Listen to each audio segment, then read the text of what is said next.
주님께서 여러분과 함께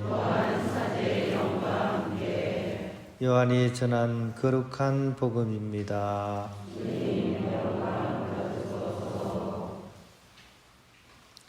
그때 예수님께서 군중에게 말씀하셨다. 나를 보내신 아버지께서 이끌어주지 않으시면 아무도 나에게 올 수 없다.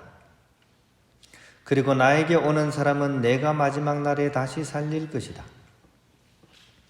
그들은 모두 하느님께 가르침을 받을 것이다 라고 예언서들에 기록되어 있다.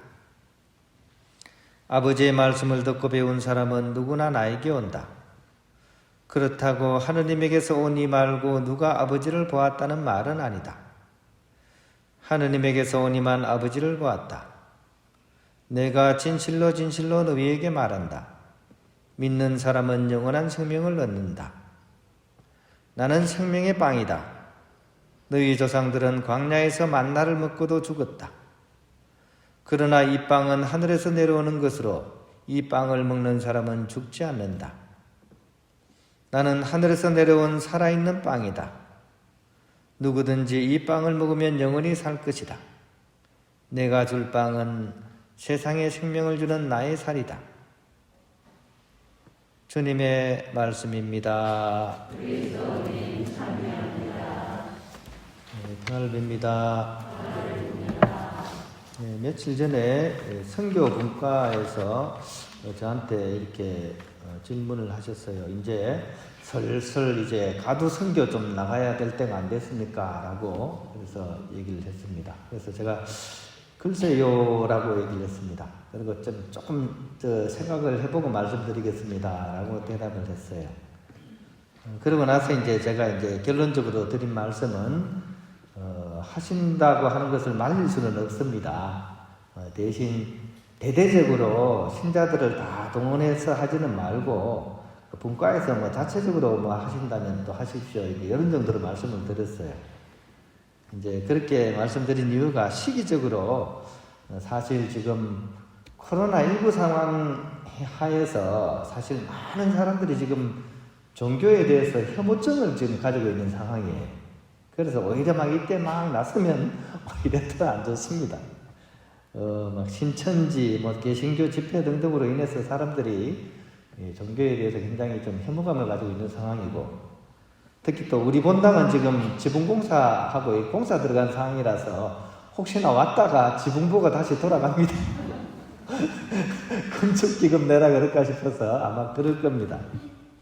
그리고 사실 우리 성남동이 주변부 이렇게 가두 선교 상황을 보면요, 뭐 선두교회, 대형교회가 아닙니까? 그래서 큰 교회는 말할 것도 없고 사실 이게 워낙에 많아요. 지금 신천지는 숨었다가 지금 대놓고 지금 온데 선교하고 다닙니다. 아마 이 중에도 있을 수 있어요. 예.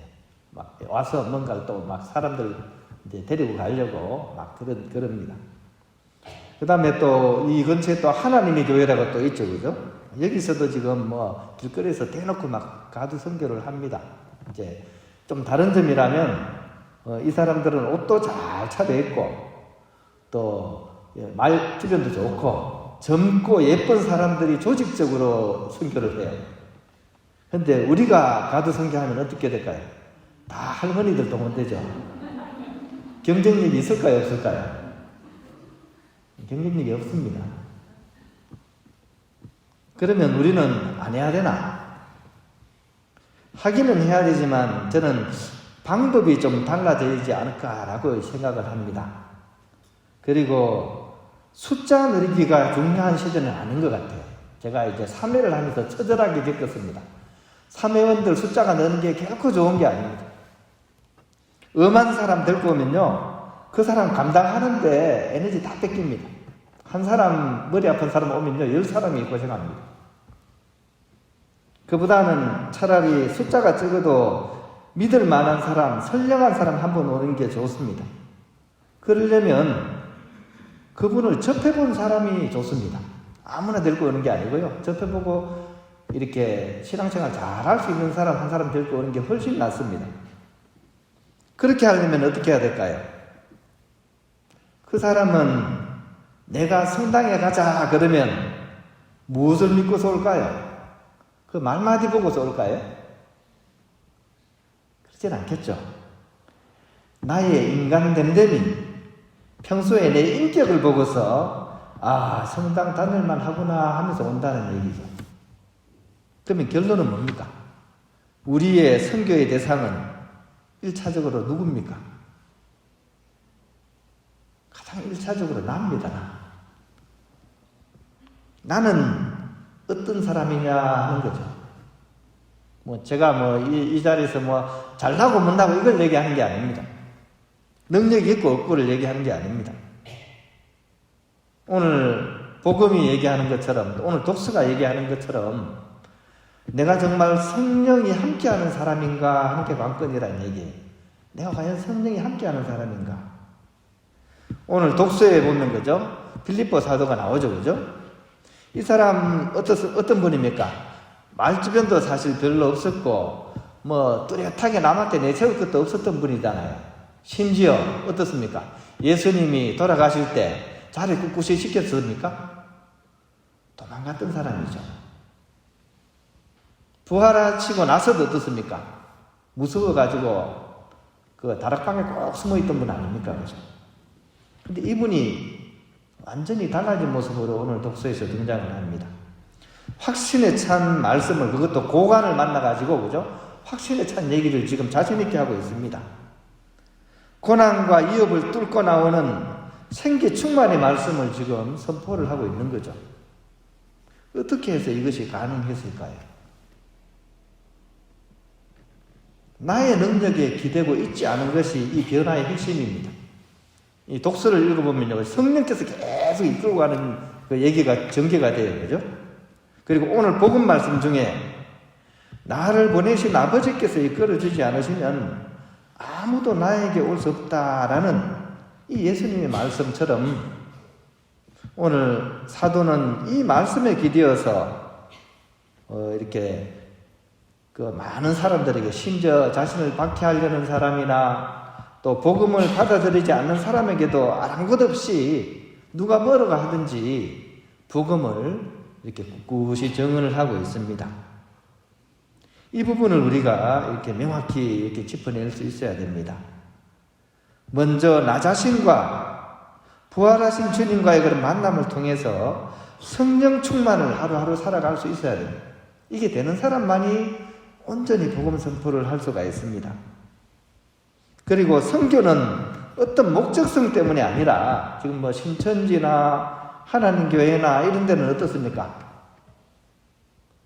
이런 데 가면요, 돈도 많이 내야 됩니다. 성당 내는 것 내가지고는 나중에 가라. 그리고 거기서 내가 성경 낸다고 해도 그게 어디 있을 것 같아요?